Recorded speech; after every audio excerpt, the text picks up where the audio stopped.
we're hearing from a top SoCal Edison official this morning about the possible origin of the Eaton fire, what he's saying about the investigation.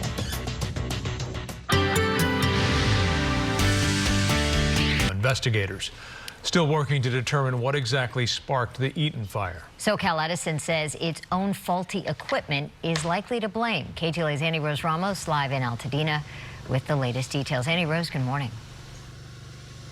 Frank, Jess, good morning to you both. Yeah, the official investigation of the cause of the Eaton fire is still ongoing. That is being conducted by CAL FIRE. But we sat down with the CEO of Edison International, that's the parent company of SoCal Edison, in order to better learn exactly why their company is now saying that their equipment is likely to blame for the deadly blaze.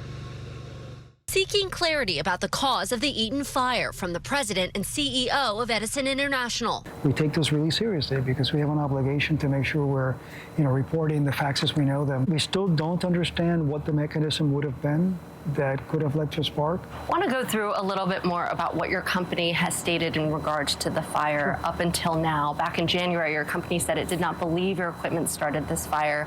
Then in April, you said it was, quote, certainly possible Edison equipment caused the Eaton fire. Now we have heard from the company saying the equipment is, quote, likely the cause. So can you explain what has changed? What has led you to change this conclusion? Yeah, and it's as we investigate further, as we absorb the circumstantial evidence, as we see the absence of another probable cause, and frankly, as time moves on, that has led us to adjust the statements that we're making. While CAL FIRE is still investigating the official start of the Eaton fire, evidence points to Edison's equipment. Oh no! The surveillance video from an Altadena gas station may show the start of the firestorm that in minutes explodes in size. We've all seen the video. We still don't understand what may have happened. The Eaton fire began around 6:18 p.m. on January 7th in the hillsides above the Eaton Canyon Wash. Powerful winds driving the fire into the foothill communities like Altadena. There was a major red flag event. You knew days in advance. National Weather Service calling it life-threatening winds. Why wasn't that enough to shut off the power? So we did shut off the power on some of the distribution lines in the area, not on the larger transmission lines. You did have, I'm sorry, but sure, the higher wind gusts even before the fire, 2:20 p.m., 63 miles per hour. So our team was monitoring all of that, and they had not hit the criteria, the threshold criteria for de-energizing those transmission lines. So what would it be? And I know you mentioned all those other factors. I don't have those numbers in my head. But is there a 70 mile per hour, an 80? Happy to give you a follow-on interview with our team. In September, the federal government sued Edison. Prosecutors alleging the utility's equipment sparked the deadly wildfire, pointing to that transmission tower where an idle line unused since 1971 may have been re-energized through a process called induction, calling the company negligent. And we disagree with the comments about negligence. Why were the idle lines not removed?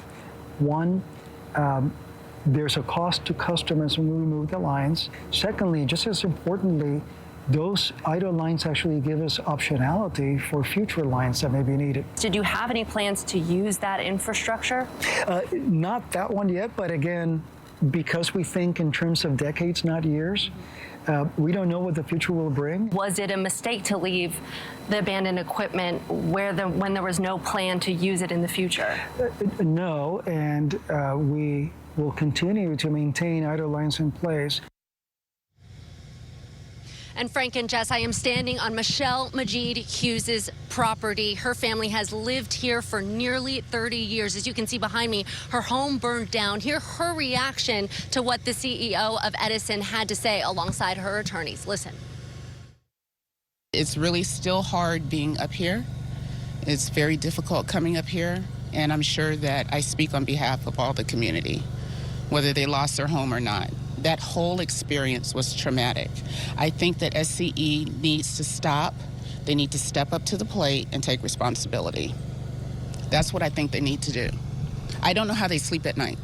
SCE has attempted to deflect blame for the fire and has told a hodgepodge of different stories. No other evidence, according to Mr. Pizarro, there is no other evidence right now that it was anything other than their lines that caused this fire.